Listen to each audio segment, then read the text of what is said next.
Hi, I'm Owen, the host of the Australian Finance Podcast. This podcast is proudly sponsored by BetaShares, one of the leading providers of ETFs here in Australia. Serving thousands of financial advisors and over 1 million investors, BetaShares manages tens of billions of dollars on behalf of investors right across the country. I'm proud to partner with BetaShares on the Australian Finance Podcast, Australia's premier financial podcast, because there is great alignment in the long-term philosophy shared by both businesses. I hope you enjoyed this episode of the Australian Finance Podcast. Hey Gemma, welcome to this episode of the Australian Finance Podcast. Great to be here. Love being here each week. This is the highlight of my week. Is it? Is it? Don't let the kids hear that. Not talking about your new book, The Money Reset? Oh, we would definitely never talk about my book, The Money Reset, that came out on the 27th of August and you can buy on Amazon. I would never talk about it. Oh, gosh, that's this week. Oh, wow. Yeah. So if you do want to get a copy of Gem's new book out now, The Money Reset, available in Amazon. There'll be a link in your podcast player in the YouTube description. How's it going? You've been doing a few interviews with other folks about the book. Yes. Yep. Booked on the ABC on the weekend. Got booked on Sunrise. Never been on TV before. Really? Never been on telly. No, I don't think so. Do you have to fly somewhere for that or? Yes, I'm going, but it's when it was a bit sneaky. I'm doing it when we're in Sydney for another event. Oh, wowza. Okay, yeah. cool. So when we were up there for Mel Brown's online her massive event, which is going to be amazing and still has 100 tickets. So I can put that in the show notes as well. I think they've nearly sold out. So when we're up there for that event, I am going to be on Sunrise. So that's coming up at the end of September. That's right. Her Wealth, Her Way is the event from Mel Brown and the crew over there. It is absolutely unreal. Yeah, it's going to be 750 huge. people in one room plus online. Like it's huge. So can't wait for that. But you're going on Sunrise. You're going to be famous. Well, I'm going to record on Sunrise, but if it's terrible, I guess they cut it. I don't know. It's 3 minutes. They're like, can you talk about your book in 3 minutes? I'm like, I can't even get out like a sentence in 3 minutes. I'm struggling right now. Oh, well, that's fun though. And kudos, respect. That's awesome. But no, it will be fun. It definitely will be fun. But how's your week looking? It's good. I just come back from Sydney actually last night. A few of us were up there just doing a few recordings. This might shock people, but maybe not. I did 7 podcasts yesterday, and that's very, very rare. But that's a lot of talking. It's a lot of talking, yeah. Fortunately, when you do interviews with people that are bigwigs, you often let them do the talking, so it's quite good. But I can tell you, Monique, our podcast manager, she was half asleep by the end of the day on the side, having, set up for different podcasts and that sort of stuff. Yeah. But she did a great job and it was good fun. So we're just up there. And I do have one lesson that I'll bring back. I interviewed the CEO of GlobalX. So GlobalX is a sponsor of our Investors Podcast, for disclosure. But first time I'd ever met him, the CEO of GlobalX, his name's Alex, really, really lovely guy, Fascinating backstory, actually. But he said that he got advice when he was younger, really young, and he was studying to be a teacher, and that the person said to him, stretch yourself as much as possible. And at the time, he was like, oh, no, I'll just do the prudent thing. What I can afford. And he was talking predominantly about property and investing in his career and stuff like that. And the person was like, no. Take as much risk as you can now. As long as you've got, a head on your shoulders and you're sensible, take as much risk as you can. And it was really interesting advice for his younger self, because for me too, I'd say that was the number one thing that helped me along. And there were other areas of my life where I probably could have taken more risk and I regret not taking more. That said, obviously you have to have a head on your shoulders, like putting all your money in crypto or doing something crazy or buying a franchise business that you don't fully understand. Those are all crazy ideas that probably no one should ever do. But realistically, he was just saying, if you're prudent, stretch yourself, like push yourself in your 20s, in your career, with what you invest in, take the risk, because you can't do that necessarily later on in life. So that was really good advice. Yeah. Well, a lot of the time we play it safe, right? Actually, I've written a book recently, and in that book is it talks about your sleep at night test, and it's about, we need to push ourselves out of our comfort zone. Sometimes we are feeling uncomfortable about something because it's not aligned with what we're trying to achieve, and sometimes it's just because it's out of our comfort zone and it's growth. So, playing it safe doesn't always pay off. Yes. Hey. So that episode will be out soon. Yeah, cool. Quick one for you. The book's available on audio as well, right? Yes, I don't know when that comes out actually, but it's me talking. So if my voice annoys you on these podcasts, don't get the audio version. But it would be helpful for people that if you're getting it, you might better get it on Spotify or something like that, because then you can Yes. get it as part of your Spotify premium Yep. subscription. If you're listening on Spotify right now, watching on Spotify, It will you be on can there. I should you can check get that. actually. So definitely check that out. Yeah. But we do have a lot of questions today. We've got questions about ETFs. We've got questions about why isn't financial education taught in schools? We've got questions about the first home super saver scheme. There's a great question here for you, Gem, about an empty nester after separation. So some good questions, some ETFs today as well. If you do have any questions that you want us to answer, please send them in. We absolutely love hearing from you. We've got a bucket load over the last week or two. You can head to the link in your podcast player in the YouTube description. Just click the link that says ask a question in there. And from there, you'll be prompted to select the Australian Finance Podcast, and we can answer it next week or the week after. We'd love to have your question on the show. And don't forget, if you do get your question on the show, you go in the draw to win one of Gem's books. So there's that too. Now, final warning. If we do answer your question, we don't know your needs, goals, or objectives, so the information is strictly general in nature. If we talk about ETF shares, insurance, that type of stuff, that comes with a PDS or product disclosure statement. Be sure to read that before investing or acquiring that financial quote-unquote product. And if we do talk about investment returns or whatever, we don't history is not always a reliable indicator of future performance, so keep that in mind. We have an FSG that's available at rask.com.au/FSG. So, shut up and take my money. That's Such the a person good who wrote name. in. Yeah, they wrote in, and this is a great question because I deal with this a lot. If I continue buying DHHF for the next 30 years, that's the Beta Shares Diversified ETF, and end up with Elon Musk levels of money invested, will I have trouble selling the shares and have my money stuck in the ETF? Is that part of the risk of investing? Love the podcast. Cheers. So I'm happy to take a run at this one first if you don't mind, Gem. Yeah, I thought this one would be right up your alley. Yep, cool. Good one for you. So the thing that happens with those single ETFs is that you might get to a situation in your life where your circumstances change. And I don't think enough people that listen to this podcast or watch the Rask videos and do our courses and stuff actually understand this. And so I think that it's a great ETF to start with, the DHHF. I think it's a really good ETF, in fact. The thing is, when people use the diversified ETFs, they're not perfect in multiple ways. So I want to make that really clear.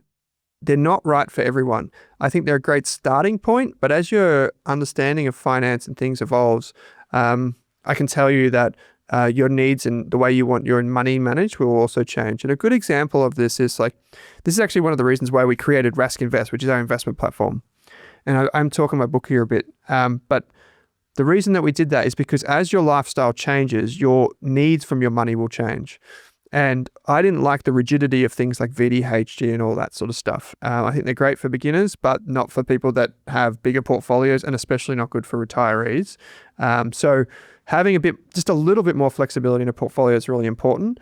I think if you're getting, $100,000, $200,000 in one of these ETFs, great. You can then build other ETFs around it to kind of pad it out and have a different level of exposure. But for the most part, if you get to Elon Musk levels of wealth, I don't think it really matters what amount of tax you pay. It doesn't really matter what investment you've made because you're doing a great thing. But it's wonderful that they've actually talked about the next 30 years because a lot of people aren't thinking forward to what does 30-year me want from my investments. If I take a 30-year time horizon, I want to spread my money across different ETF providers. I want to spread my money across different asset classes. I want to spread my money across different platforms, and I want to know that they're still going to be here in 30 years. So I want a bit of diversification, not just in the ETF itself, but in all of the holdings and all of the ways I go about managing my money. And I think this person's approaching it correctly, and I think it's a good ETF to start with. That's my kind of summation. Yeah, and so one of the parts that they've asked here is, will they have trouble selling it? So I guess we could talk about this in a sense of any kind of ETF. Is there a risk that you are going to have so much invested in a particular ETF and not be able to sell those shares? So with this one, and you'll be all over this, so the ETFs are units. right? And the ETF providers can change the amount of units, the asset. They can cancel, they can create more. So there's always a risk, but I don't necessarily see not being able to sell your units in an ETF as a major risk. Would you agree? Yeah, no, you can sell. That's one of the great things about ETFs is you can sell. And if the ETF provider goes bust, for whatever reason, typically another ETF provider could step in. So that's one of the risks that people might think about. Because you're not invested in the ETF, like you're not invested in BetaShares, Vanguard. You're invested potentially in, depending on what like asset allocation, but there's hundreds of underlying investments there. So they would all have to go bust. Maybe if you've got the ASX 200, you're looking at CBA, BHP, all of these going bust. Yeah, exactly. Which is a low risk, we would say. Yes, yeah, absolutely. There may be changes between here and the next 30 years, because if you think about it, 30 years back from here was 1995, if my math serves me correctly. In 1995, ETFs had only been around for a couple of years. My understanding is. So what will be around in the next 30 years, who really knows, right? I think putting money in ETFs is a great idea, but we've already seen in the United States, like there's this new form of investing called direct indexing, which is very different to ETF investing. I don't know. I've always said that I don't think it will really take off here, but who knows? So there's different types of investing, but the final thing I'll say on this is tax. We've done great videos with Navar from Navexa, who's talked about the tax reporting of ETFs. It's really important you stay on top of your tax reporting, in particular the AMIT adjustments. So this is a really technical thing. Go back and listen to the podcast with Navar on ETF tax mistakes it was. One of our really popular episodes from recent times. And in effect, you've got to maintain the tax reporting underneath your ETF. Because say, for example, in year 2037, you want to sell some shares, you have to know which ETF units you're selling. Because then you can then optimize it for tax. And that's a really good step to take. So tax is inevitable. And if this person gets to Elon Musk levels of wealth, I want you to think back to the Rask podcast and Gemma and Owen and say, those guys helped me out and maybe buy us a coffee, because by then they'll be about $80. So, or a Tesla. We know you love your Teslas. Or a Tesla. Oh, yeah, who knows? Baby investor. Actually, no, why don't we go to a different question? Why don't we go to sick of fancy? Why don't we go to this one? This is a good one. Hey, Owen and team. Have you thought about approaching high schools to offer seminars introducing year 11 and 12 students to the practice of saving and investing? Seems a very foundational skill for young people as they set out alone in the world for further study or work. Plant the idea of compound interest and the benefit of cultivating a savings habit into the future. What do you think about this, Gem? I would absolutely love to do that. So I have done some pilot programs in schools where we've done stuff like that. In my experience, and I know other amazing money experts doing stuff in this space, but from my experience, it is a very hard slog to get into schools. And they all seem to be very individual. So while we would love to have a program like that, it's not as easy as just going to a school and being like, hey, we've got or like the government, a state, what level, and going, hey, we've got this program, let us in. Like, it's a really complicated area. And there are so many amazing people trying to get into this space because it's so needed. But in my experience, it's really, really hard to get those programs off the ground. No, it is. So and I would love to do it. Yeah, we would love to. If any school principals or anyone's listening and you want to give it a shot, we would love to hear from you. Obviously, there's been some great people like Scott Papes tried to do it. Many other people have tried to do it. If you're a principal, in charge of teaching and curriculum, get in contact with us. We've done stuff for schools on a once-off basis. A lot of good schools and teachers actually listen to the show and will reach out to us and say, hey, we're in the maths class and there's a little bit of room here to do some financial maths. We would love for you to come and talk to us about the financial maths, because there is in some curriculums, like here in Victoria, there are a few weeks of the year. I think it's the year 4 or year 5 curriculum where you can talk about finance for about 3 of those weeks.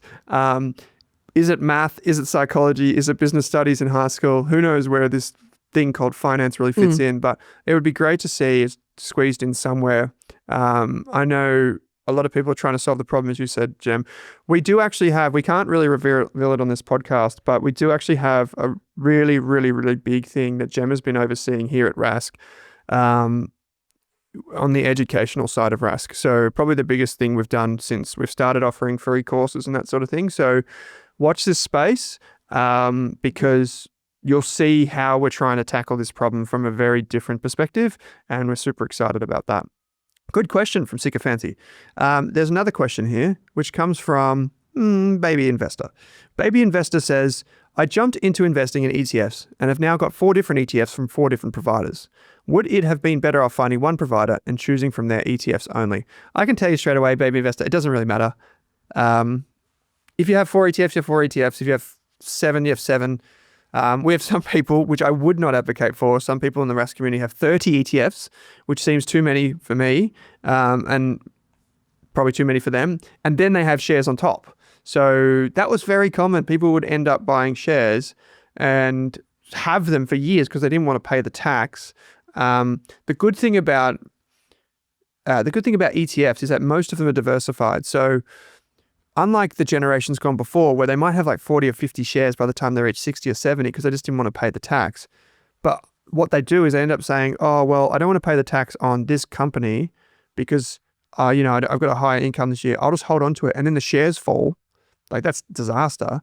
What ETFs do is because they're diversified, they tend to be more consistent throughout your life. So in that way, you don't have to be in a rush to buy or sell a lot of things. But for the most part, anywhere from 5 to 10 ETFs, I think is fine. As long as you know what they're doing and how they interact with each other would be good as a next step. What do you think, Jem? Anything to add? I guess if they're all invested the same, like if you have them that have really similar underlying assets, then it's probably not doing any help or harm either way, right? It's all about what you're comfortable with, and potentially you've started with one, like we just talked about with the other people, starting with one, and then you've shifted your focus.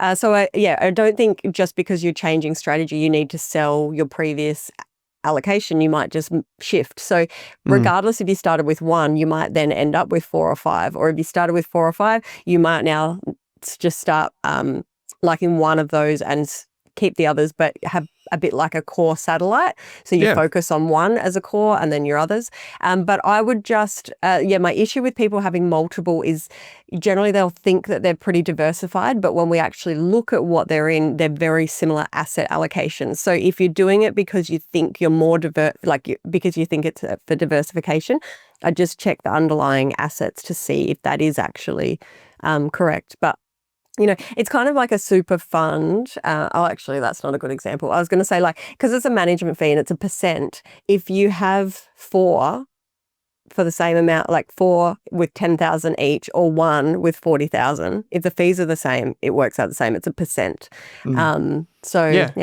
Yeah.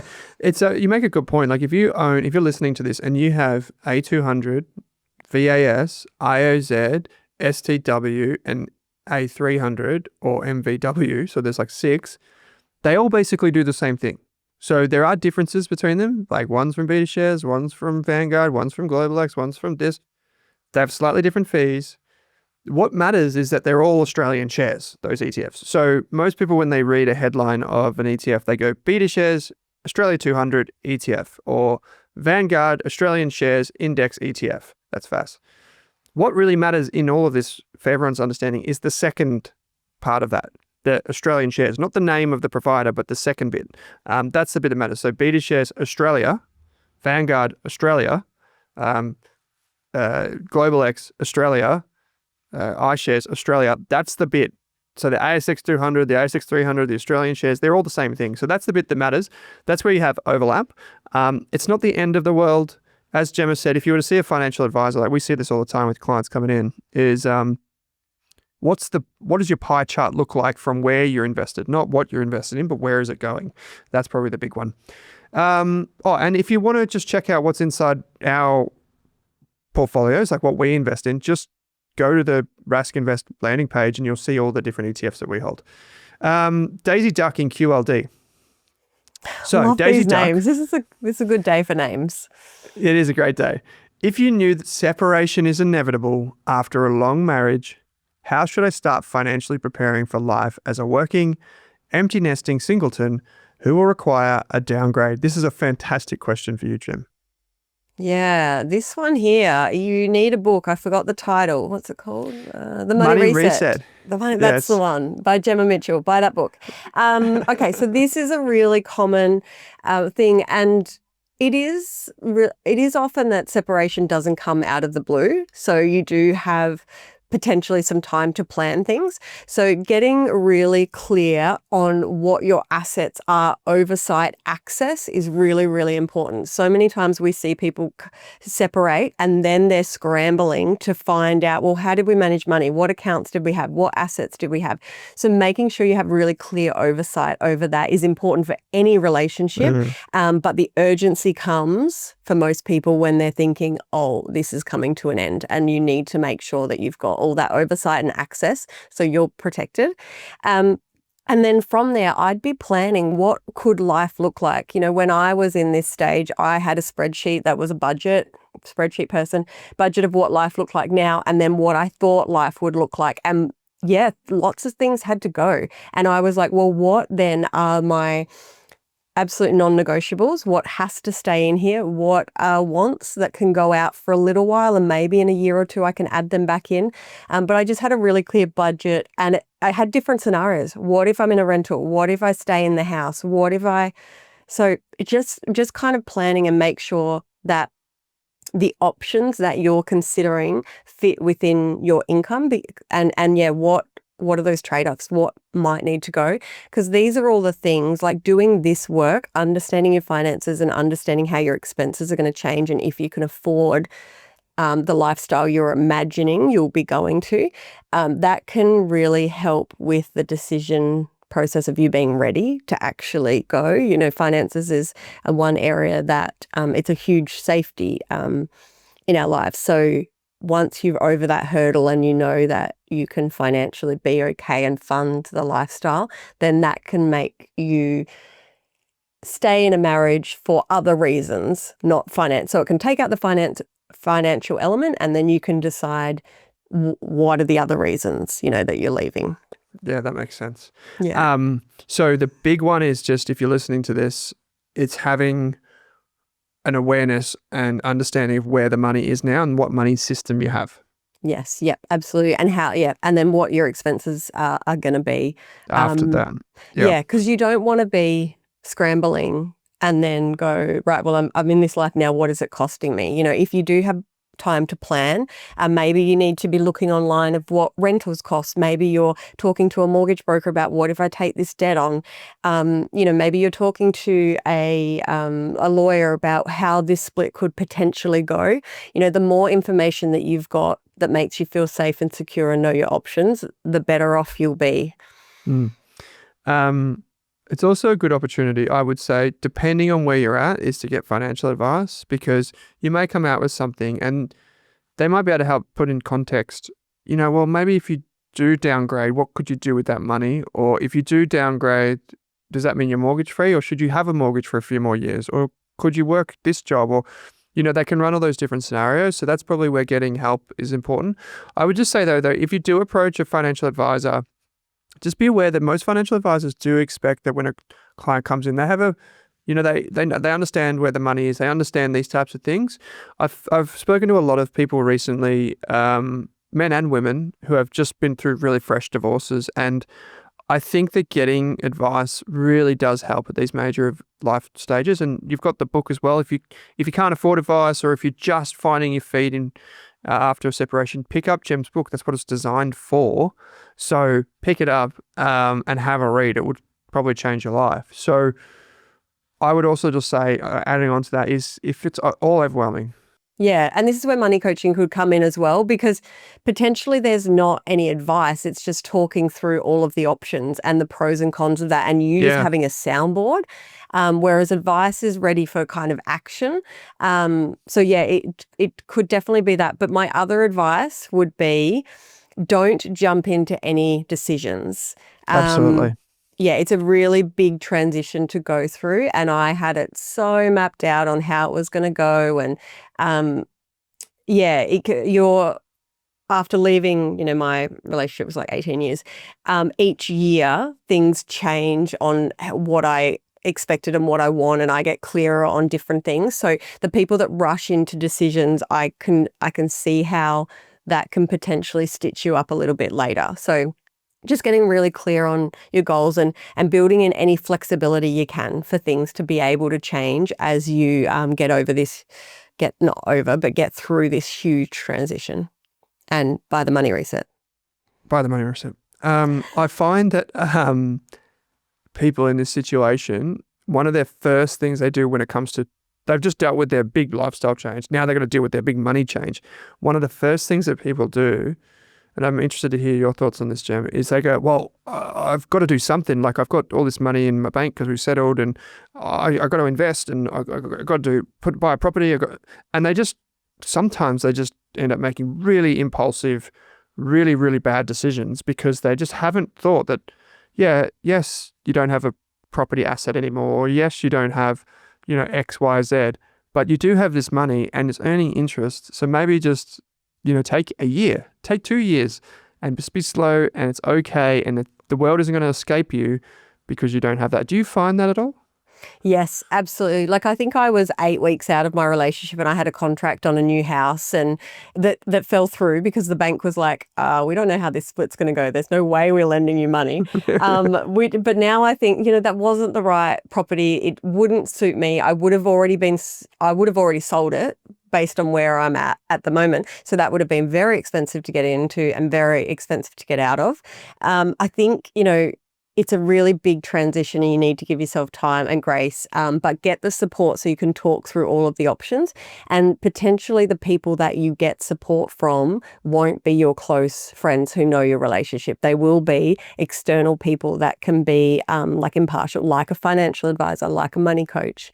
It's a big transition, and you want to go into it eyes wide open, but also understanding that, there's lots of moving parts, and you don't need to rush into anything. Your safety, security, and your financial, being able to meet your living expenses is the most important thing. Great advice. Final question, one drop at a time. Says, my question is regarding First Home Super Saver Scheme. That's the FHSSS. If I did contributions in my super under FHSSS, what happens if I change super provider? Do I need to inform anyone to my new super provider? So basically, we've talked about this before, First Home Super Saver Scheme. I know Pearl is talking about it a lot. They've got heaps of resources on it, pearl.com/FHSS.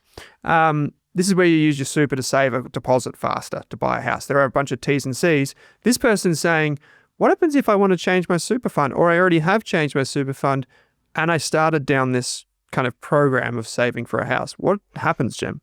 This is a really great question, and one that a lot of people actually have. So you don't have to notify your super fund that you are starting to utilize the First Home Super Saver Scheme. Ridiculous name. So this is all tracked via the ATO. So the ATO tracks what goes into your superannuation and what's SG, so what's mandatory from your employer, and what's above that. So you can change super funds midway through after you've done this scheme. After you've started it, because it's all going through the ATO. They're keeping the record of it. So you don't need to notify your fund that you've started it, that you've stopped it, that you've changed it. The records are kept by the ATO, and the approval, like the request to release this money and the calculation on its earnings and things, is also all done through the ATO. So you can absolutely change super funds with no worry here. When you're thinking about moving super funds, there's lots to consider around the investment, if you're going to lose insurance or any important benefits. But the First Home Super Saver Scheme, not so much a concern. You go to whichever super fund is right for you. But I will say, I don't think we've ever talked about this before. A very interesting thing, if you are making contributions to your super after tax, and Owen, I don't know if you know this. So if you're making contributions after tax and you plan to do a notice of intent to claim. So let's say I'm putting $100 a month in to my super myself via BPay or after tax in my pay. And at the end of the year, I'm going to decide if I claim a tax deduction on that. I would fill out a form called a notice of intent to claim that tells the super fund, hey, that money I put in, I do actually want it treated as concessional. Can you take the tax out? One interesting thing is if you're going to change super funds throughout the year and you've made contributions that you plan to claim a tax deduction on, you have to fill out that form before you change super funds. I do know this only because I figured this. I haven't done it myself. Only because Tali and the other advisors here have had to do that before. Because they do it can trip lots of people up. Yeah. So you might change super funds or have a rollout. So if you've got external insurance linked to your super and there's a rollout of insurance, say I've got $2,000 of premiums that go out, that can impact how much you're able to claim in your notice of intent to claim. There's a lot more to it than just I'm putting money into super, now I can change super funds. There's a few different considerations. So yes, if you have been making after-tax contributions and you're planning to claim them, you can put that form in any time in the year. So you would do it and then you would roll that money out. So this is this is different to First Home Super Saver Scheme, but it's just a really interesting thing about these little nuances of changing super. It's not as easy or as straightforward. It is easy. It's not as straightforward as a lot of people think, especially if you're doing little strategies. And nothing makes me more frustrated than when I see people on social media be like, just change super fund. And I'm like, oh. Please don't. The insurance is... What if that person can never get insurance again? The amount of people that I've seen that need the super insurance and will never get it again because they've got medical histories now. Oh, I've seen it so many times and it's so scary that people can just say that. And then there's these little types of things. Like, we don't know people's life. And so if you're listening to this, just always know what's happened to your super recently. You don't have to change super fund to get a lower fee investment option. We've talked about that in a recent podcast. So many things, but these are the nuances that people should always be familiar with. So First Home Super Saver Scheme is recorded by the ATO. It kind of stamps against your name, not against the super fund. So that's the important bit. We've had some great questions today. I think shut up and take my money was a good one at the top of the show because the DHHF question is something that's really close to home, but also it's just really cool. Sick or fancy, if you are a principal or something, we'd love to just do some school stuff and see if it works. Reach out to us. Gem, there was a note in our talking points for today, which we didn't get to. Maybe this is an interesting way to kind of tail out the show. You said you spoke to some interesting clients this week. What's the story?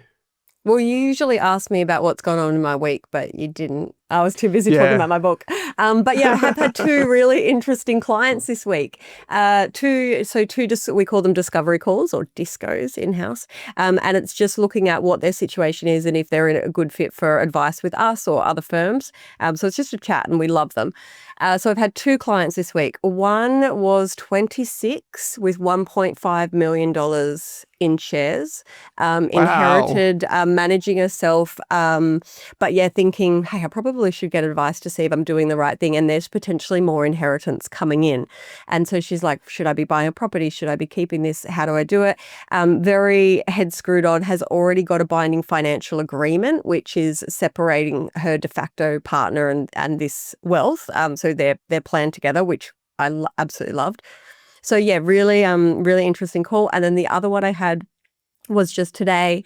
34-year-old owns their home outright, fully offset, investing in shares, has company shares in her work, just really switched on women that are like, I think financial advice can take it to the next level. I want to, and it's not necessarily change their direction, but sense check it and just realize, make sure that there's nothing else they should be thinking of. And they were two really great clients that were just discovery calls at the moment, but would be great fits for us or any advice firm, really. So that's super impressive. Imagine being in those situations. That's so kudos to them. Hats off. That's amazing. So it's just awesome. So that's great. Well, as you heard it here on the podcast, the Money Reset is out now. You can support Gemma. You can discover what is this thing called a money reset? Why is it important? If you've got someone in your life that is going through change, I think handing them this book is absolutely just amazing thing that you can do. It could really change their life. So check it out, The Money Reset. It's available in Amazon. We'll put the links in the show notes to everything. What else would you say? What's a final pitch for the book, Jim? Oh, final pitch of the book. It suits anyone that's just thinking, has my money got a little bit complicated and do I need to get back to basics, or just check that the basics are actually covered? So it doesn't need to be that you've had this big external event that's devastating to your finances. It can just be even a couple going, are we overcomplicating this? Can we just get back to basics and then build it up in a way that's a little bit more efficient with our lifestyle now? So at any stage, I think people should be doing a bit of a reset, because we just go through the motions, right? And then we don't question if the things that we're doing are the right things for us, because it's the way we've always done it. So I think anyone can do a money reset, and that if you come out with exactly the same systems, goals, everything, that is great. But if not, then you've done the work and changed, just like tweaked things along the way. Yeah, cool. I love it. Well, Gem, this has been heaps of fun. I'm looking forward to doing one with you next week. If you've got questions, you're watching, you're listening, please send us your questions. We'd love to hear from you. Go in the draw to win a copy of the book. But Gemma, absolute pleasure. So thanks for joining me. See you next week. Thanks for watching this episode of the podcast. If you want to hear more from us, you can get daily videos and podcasts on Rask's YouTube channel. Or if you want to enroll in a free course on investing, property, business, money, you name it, you can join over 34,000 other students and enroll in a free course on the Rask website. Simply head to www.rask.com.au and follow the prompts. Thanks for watching this Rask podcast.